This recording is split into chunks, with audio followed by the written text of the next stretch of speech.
Welcome to another exciting episode of Success Hub. I'm your host, Kathy Moyes, and today I'm coming all the way from the nation's capital in the business offices of Vision Business Hub. I have the founder Vision Business Hub with me on the program today.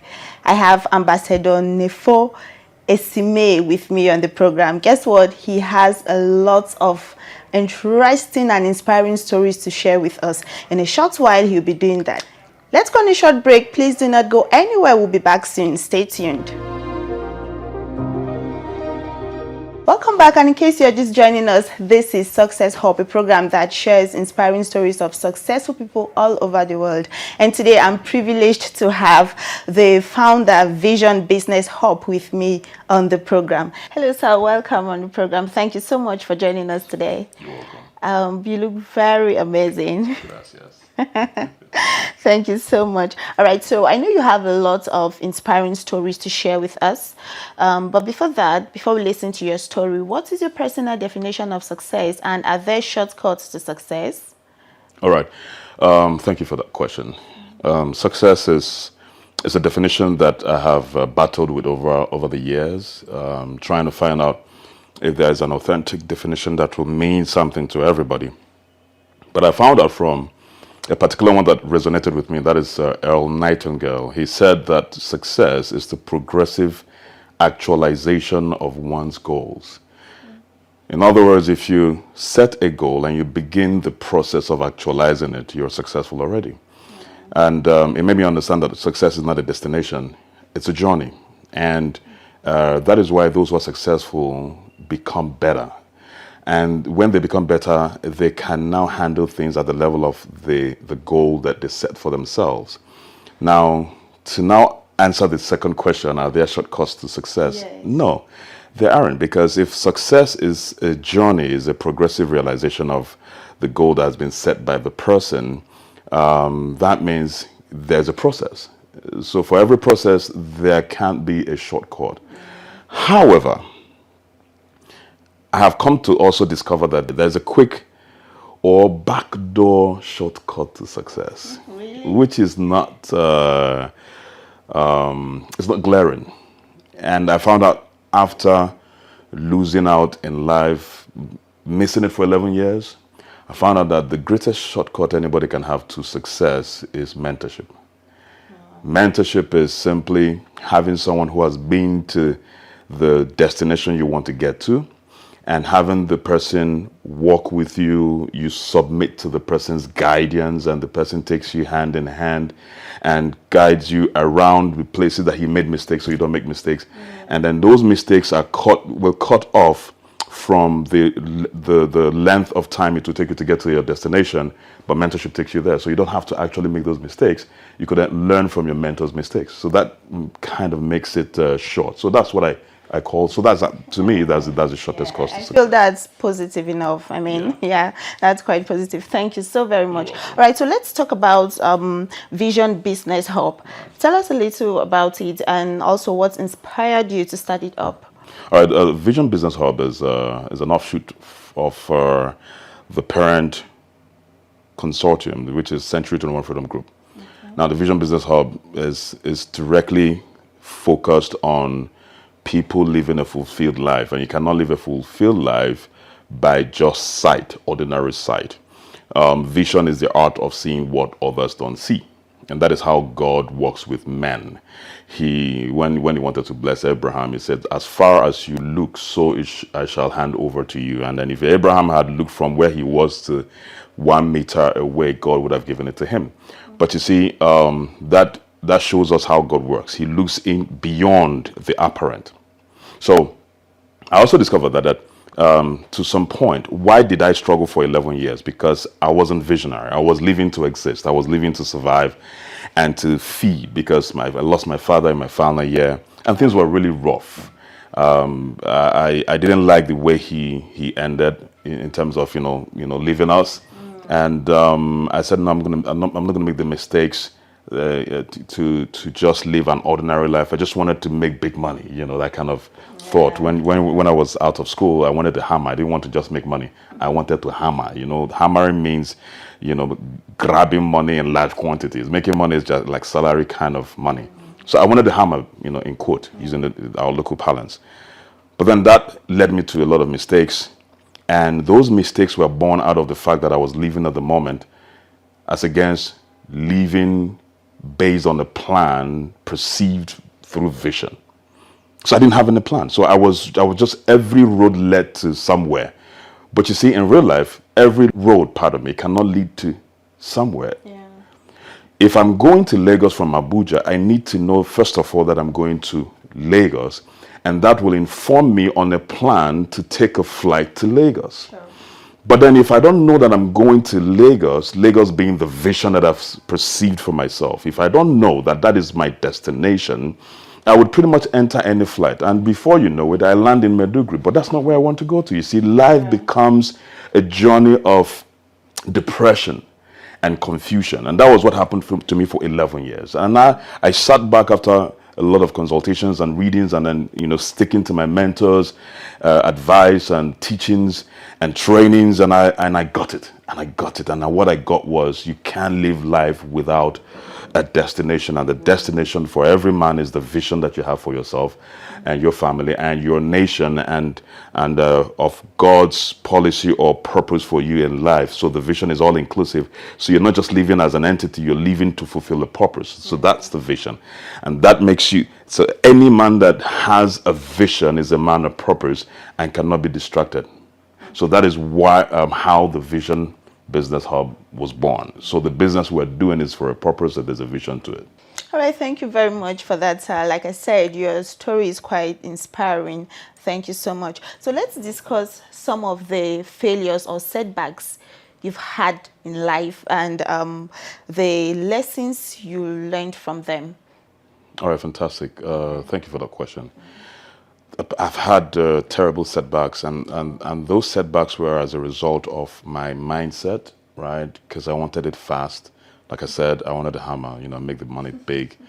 But then that took me through a journey of mistakes, a lot of mistakes, make money here, lose money, put money here. So if there's an opportunity here, you put your money there and the thing goes.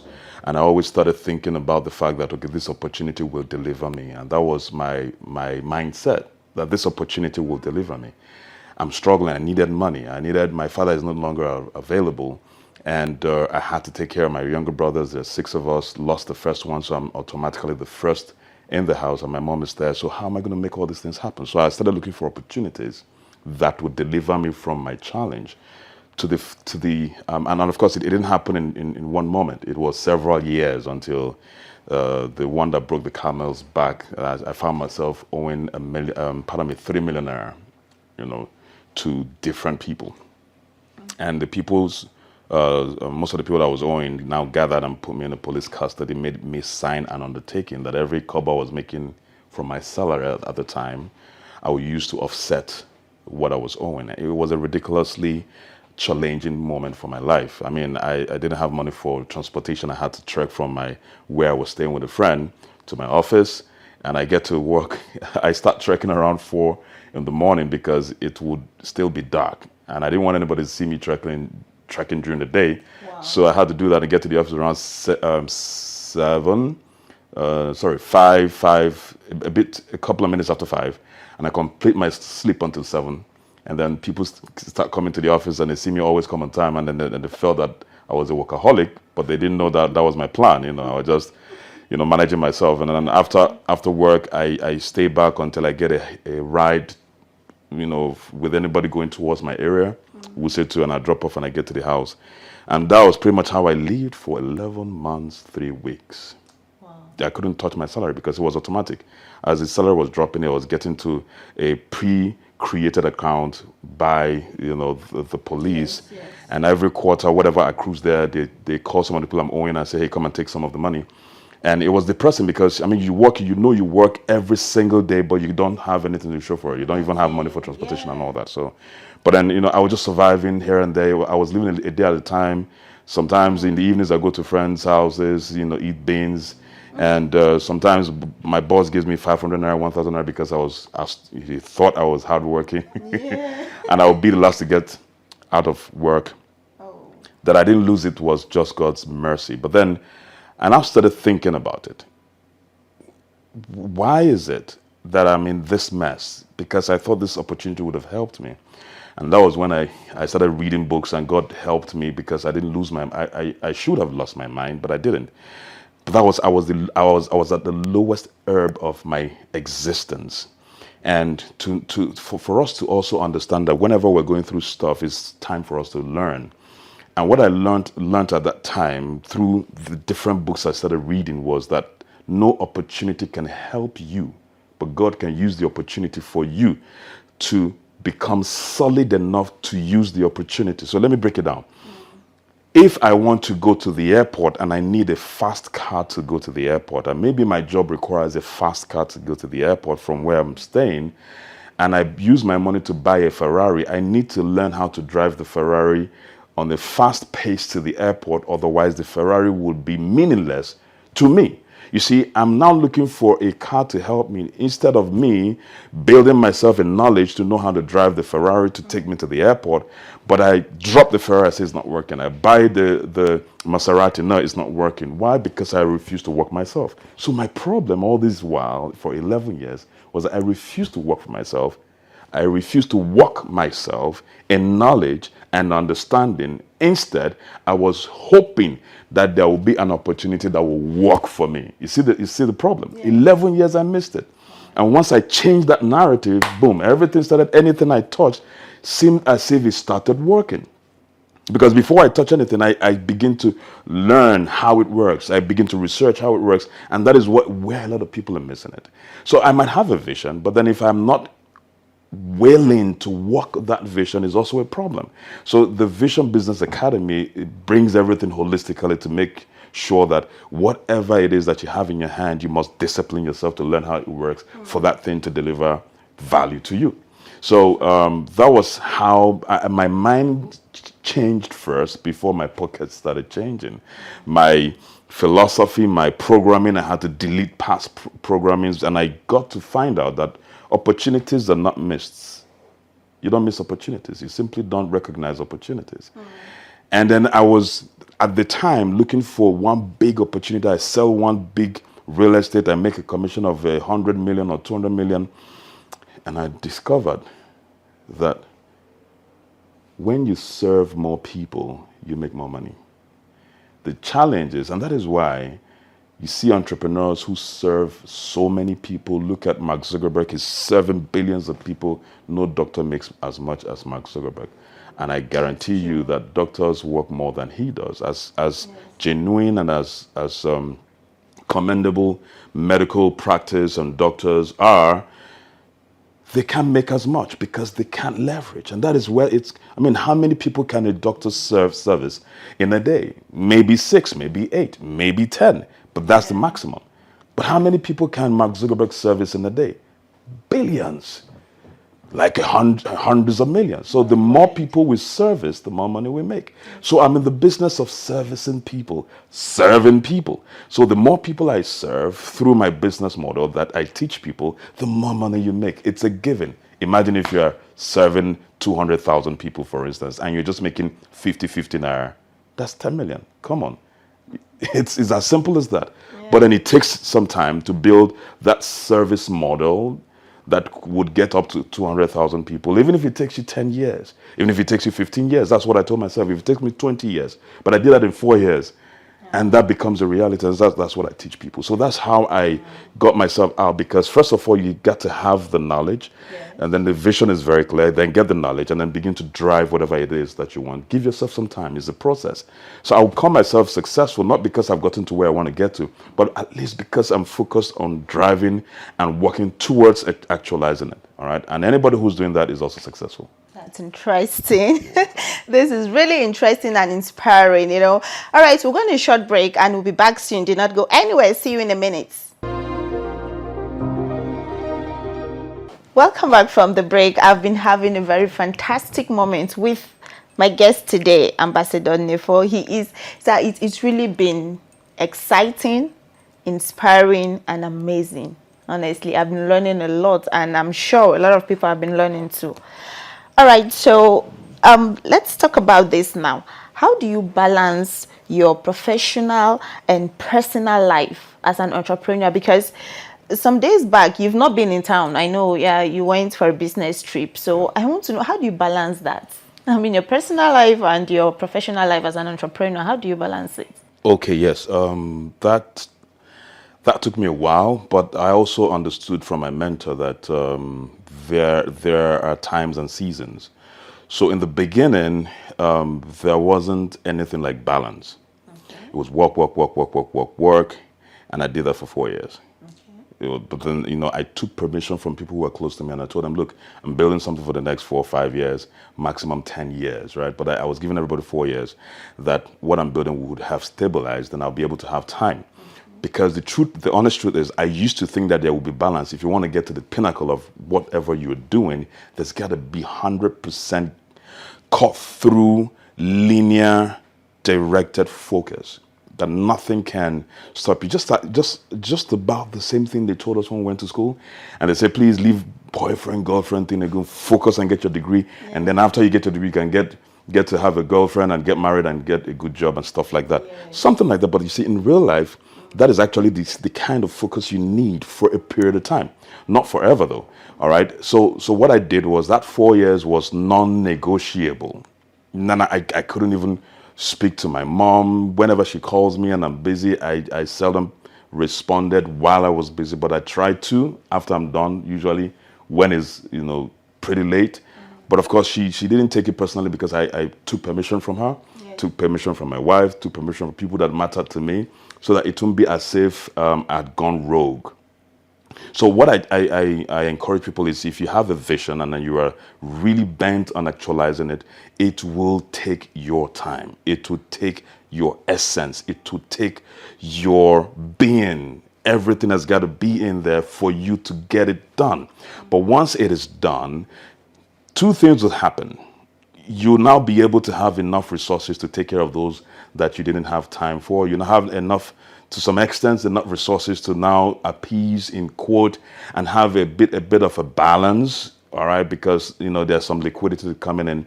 And then second of all is that you now become used to it, because it is your passion, it's your vision. You do it long enough, it no longer becomes work, it becomes a lifestyle.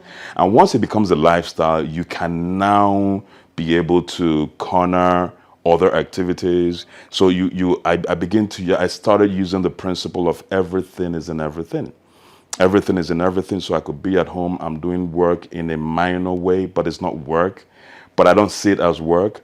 So it transverses, just like I use this principle with my spiritual life. I don't wait until I go to church to pray. As I'm in my car, I'm praying, because I understand that everything is in everything. As I'm eating, I'm praying. As I'm moving around, I don't have a specific time. I just say, yeah, there are such times, but then I try to merge everything, so it becomes a lifestyle. So as I'm working, I'm existing, I'm praying, I'm doing my work, I'm having fun with my siblings, my wife, kids, and people who matter to me. I'm also, intertwining all of these things, right? But in the beginning, it wasn't so, though. All right. Yeah. Now I'm about to move to the next level. There's going to be another session of focus about to happen in my life, because my mantra is, don't stop growing till you die. So I'm on a journey of growth, daily growth, not yearly growth. I grow every day. So you might see me not so good in this thing. Tomorrow I'm working towards becoming good there. I'm not yet all rounded. There are some places that I'm not matured yet, but there are other places I'm matured. But then I keep growing to get my hands a little bit functional in all these areas, so that I can give off my essence while I'm alive, so that when I die empty. Thank you so very much for that, sir. That was quite inspiring. So, on the final notes, before we go, what advice would you give to an aspiring entrepreneur who is just starting out? Okay, the advice I'm going to give is not a contemporary one, Okay. and based on the experience that I have had, and I wouldn't want people to go through what I went through, just learn from it, is this: look for a mentor.